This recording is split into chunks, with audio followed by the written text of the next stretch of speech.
They may have traded their longships for charter flights from Copenhagen, but the red and white bedecked army marching towards arrivals at Dublin Airport on Tuesday morning suggested the Viking spirit lives on.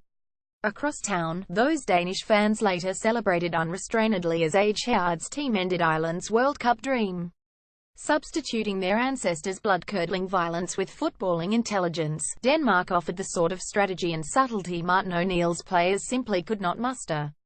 Along the way, Christian Eriksen offered a masterclass in elusive movement and precise delivery, registering a gorgeous hat-trick in the process.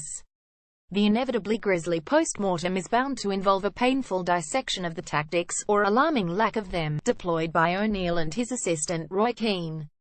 Yet awful as Ireland were, perhaps this side should earn a smidgen praise for the sheer bloody-mindedness which carried them this far. Considering a binary squad lacking even a poor man's Eriksen on their team sheet are very much about defying all available odds, O'Neill could not have named a more emblematic captain. 7 years on from rupturing every ligament in his right knee and being warned by surgeons that he might struggle to walk normally again, Hull City's David Meyler strode towards the centre circle, his armband illuminated by the floodlights. There was a time, during their days at Sunderland, when O'Neill felt Meyler's sometimes reckless youthful tackling left him overly open to injury, but the midfielder has since earned his loyalty. A similar collective trust binds this Ireland team, but ultimately the resultant togetherness, the willingness to jump through metaphorical hoops of flame, proved woefully insufficient.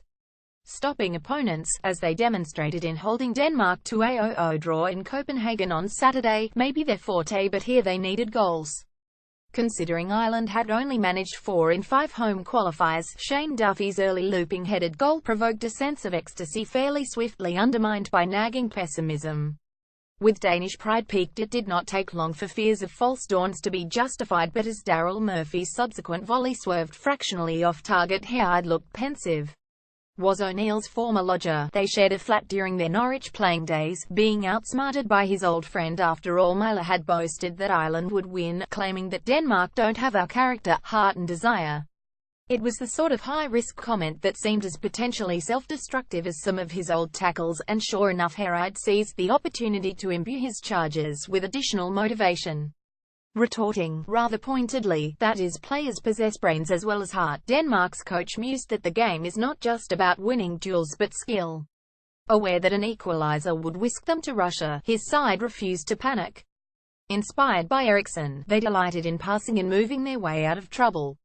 Before long, Cyrus Christie's own goal provided an admittedly scrappy leveller. It proved the cue for Eriksen to issue a reminder that form may be temporary but class is permanent by concluding a clever counter-attack with an elegantly executed, subtly weighted shot which went in off the underside of the bar.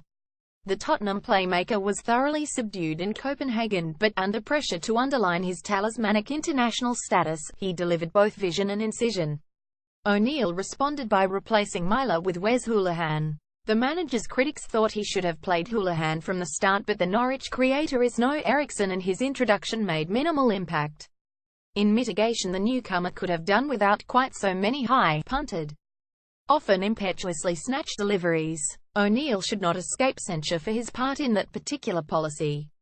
As Ireland chased long balls and lost causes, Eriksen curved an exquisite shot beyond Darren Randolph from the edge of the area to score his side's third before completing that treble in even more sublime fashion. Meyler's heart, Keane's media addresses and the Irish fans' crack will be missed in Russia, but the world is going to enjoy watching Eriksen.